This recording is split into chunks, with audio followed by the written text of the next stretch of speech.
আসামোলজি চেনেলটোলৈ আপোনালোক সকলোকে স্বাগতম জনাইছো। আজিৰ ভিডিঅ'টোত কেইটামান গুৰুত্বপূৰ্ণ সাধাৰণ জ্ঞানৰ প্ৰশ্নটো উল্লেখ কৰা হ'ল। ভিডিঅ'টোৰ প্ৰথম প্ৰশ্নটো হৈছে নিৰ্মলা মেহতা আৰু সবিতা মেহতা কোনবিধ নৃত্য শৈলীৰ লগত জড়িত? উত্তৰ মণিপুৰী নৃত্য। সাহিত্য একাডেমীৰ ফেলোশ্বিপ বঁটা লাভ কৰা প্ৰথম ব্যক্তিগৰাকী কোন আছিল? উত্তৰ ডক্টৰ সৰ্বপল্লী ৰাধাকৃষ্ণন। আনহাতে অসমৰ এতিয়ালৈকে তিনিগৰাকী ব্যক্তিয়ে এই বঁটা লাভ কৰিছে। এই তিনিগৰাকী ব্যক্তি হ'ল সৈয়দ আব্দুল মালিক, 1999 চনত তেখেতে এই বঁটা লাভ কৰিছিল। নগেন শইকীয়া, তেখেতে 19 বৰ্ষত এই বঁটা লাভ কৰিছিল।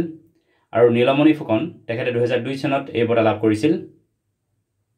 উইণ্ডচক বা বায়ু মোজা কি জুখিবলৈ ব্যৱহাৰ কৰা হয়? উত্তৰ বায়ুৰ দিশ আৰু বেগক। কোনখন দেশৰ সৈন্যবাহিনীক তাতমাদাও বুলি কোৱা হয়? উত্তৰ ম্যানমাৰ। জৈন ধৰ্মৰ প্ৰথমগৰাকী তীৰ্থংকৰৰ নাম কি আছিল? উত্তৰ ঋষভনাথ বা ঋষভদেৱজী। আনহাতে জৈন ধৰ্মৰ অন্তিমগৰাকী তীৰ্থংকৰৰ নাম হ'ল মহাবীৰ। গাড়ীৰ পিছলৈ চাবলৈ কি দাপোন ব্যৱহাৰ কৰা হয়? উত্তৰ কনভেক্স মিৰৰ বা উত্তল দাপোন। তাৰবেলা বান্ধ কোনখন নদীৰ ওপৰত নিৰ্মাণ কৰা হৈছে? উত্তৰ তাৰবেলা নদী বান্ধ সিন্ধু নদীৰ ওপৰত নিৰ্মাণ কৰা হৈছে। এয়াৰপৰ্ট অথৰিটি অফ ইণ্ডিয়াৰ মুখ্য কাৰ্যালয় কোন ঠাইত আছে? উত্তৰ নতুন দিল্লী।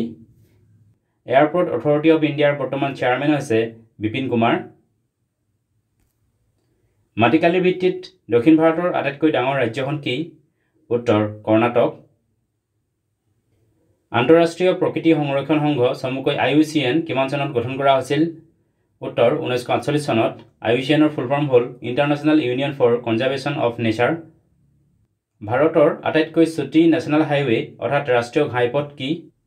উত্তৰ NH 548 আৰু NH 118। এই দুটা ৰাষ্ট্ৰীয় ঘাইপথৰ প্ৰতিটোৰে দৈৰ্ঘ্য হৈছে 5 কিলোমিটাৰ।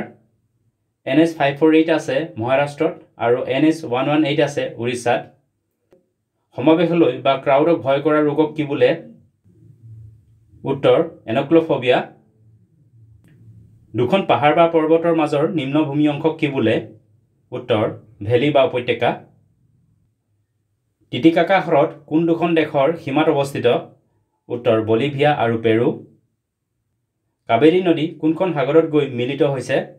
উত্তৰ বংগোপসাগৰ। সতীশ ধাৱন স্পেচ চেণ্টাৰ কোন ঠাইত আছে? উত্তৰ অন্ধ্ৰপ্ৰদেশৰ শ্ৰীহৰিকোটাত।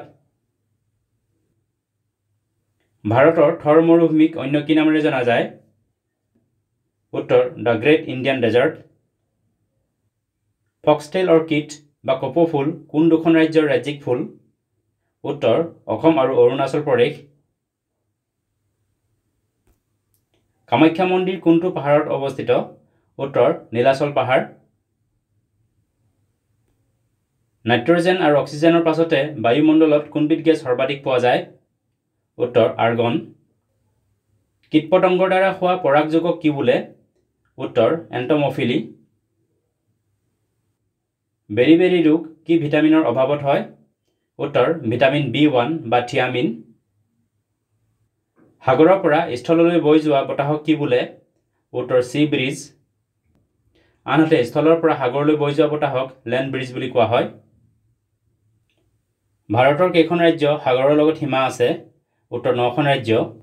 এই 9খন ৰাজ্য হ'ল ৱেষ্ট বেংগল, উৰিষ্যা, অন্ধ্ৰপ্ৰদেশ, তামিলনাডু, কৰ্ণাটকা, কেৰেলা, গোৱা, মহাৰাষ্ট্ৰ আৰু গুজৰাট।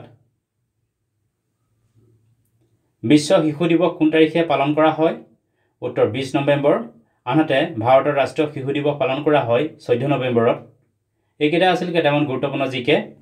ভিডিঅ'টো চোৱাৰ বাবে ধন্যবাদ। যদি ভিডিঅ'টো ভাল লাগিলে লাইক কৰিবলৈ লগতে চেনেলটো ছাবস্ক্ৰাইব কৰি ল'বলৈ অনুৰোধ জনালোঁ। ধন্যবাদ।